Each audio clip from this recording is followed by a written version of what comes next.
So this is the fourth part, and just as nervous and awkward as I was prior, but this round I don't know where to really start.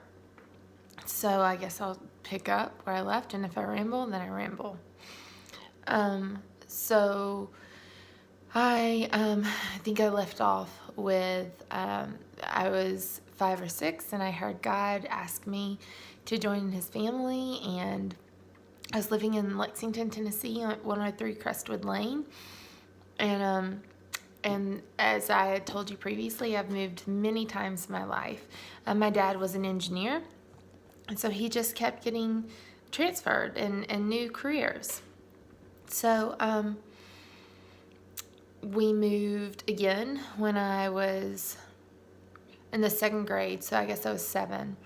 And we moved back to Dyersburg, Tennessee, to my friends who I had had previously, to the same church that I had gone to, which was with Holly and Leah Walker and their grandfather, Brother Schaff.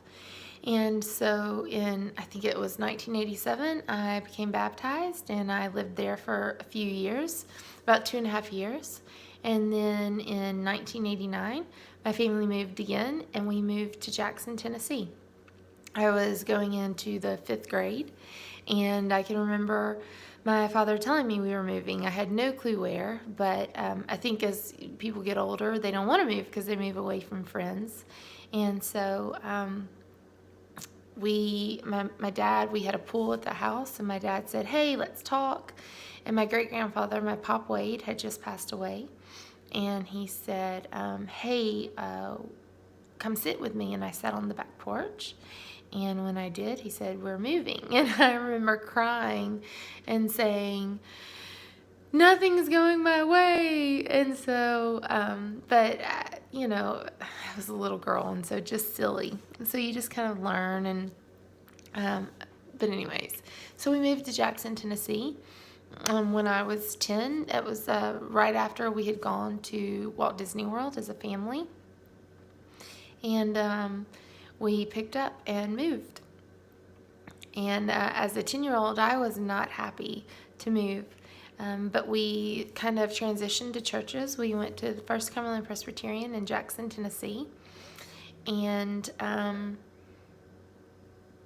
because of the minister and the family at the church and friends that I had prior, I was not happy. And I'll be honest, I did not like the minister at the First Cumberland Presbyterian in Jackson, Tennessee in 1989.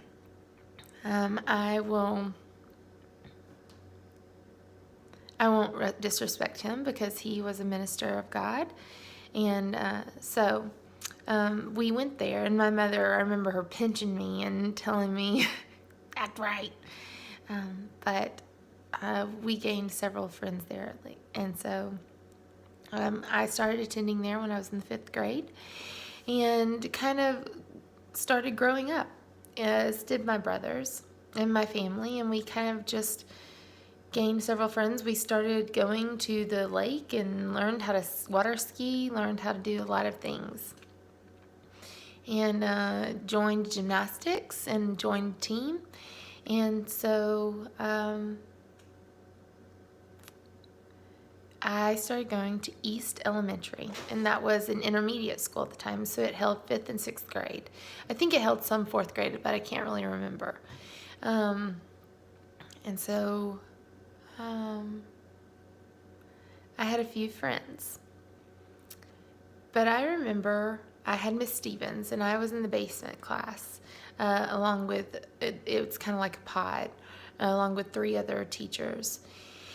And we would go upstairs to go to art or PE or things like that.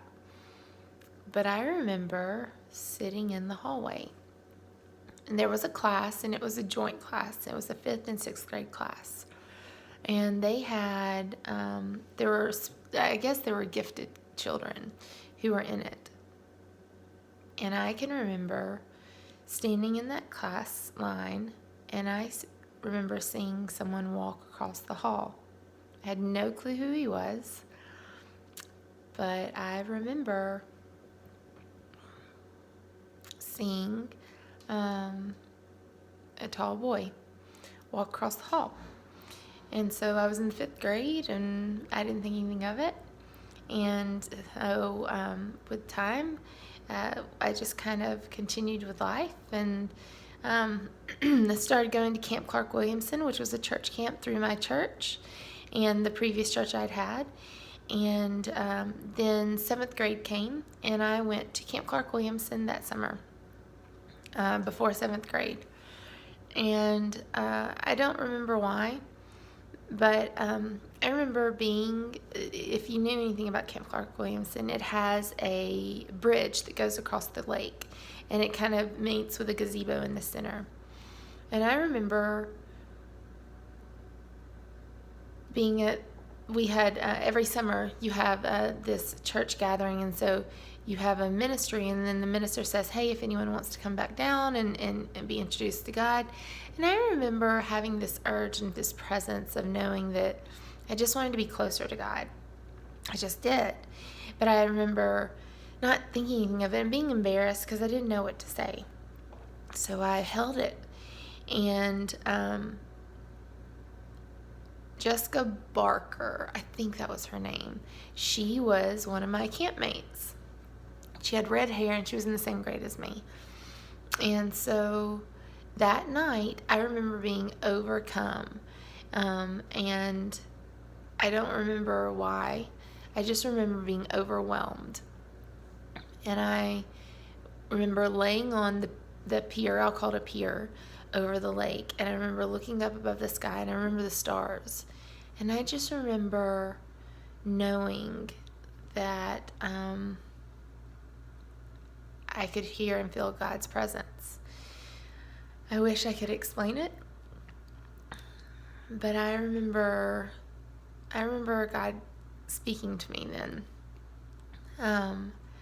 And so by that time, I had gained a few other friends, and one of my friends was then in turn Jessica Austin, and we did gymnastics together. And so Jessica had started, she was at youth with First Baptist of Jackson, Tennessee. And so I would invite her to some things, and she would invite me to some things. And we had kind of been, I don't know, we didn't live far from each other, so I'd go to her house and she would come to mine. And her brother was friends with my brothers, so it just all worked together. And that's pretty much where I'll end that one. So, but church camp and church was always a huge part of my life. So, and Jessica Austin had become dear friends with me, and we had become best friends. So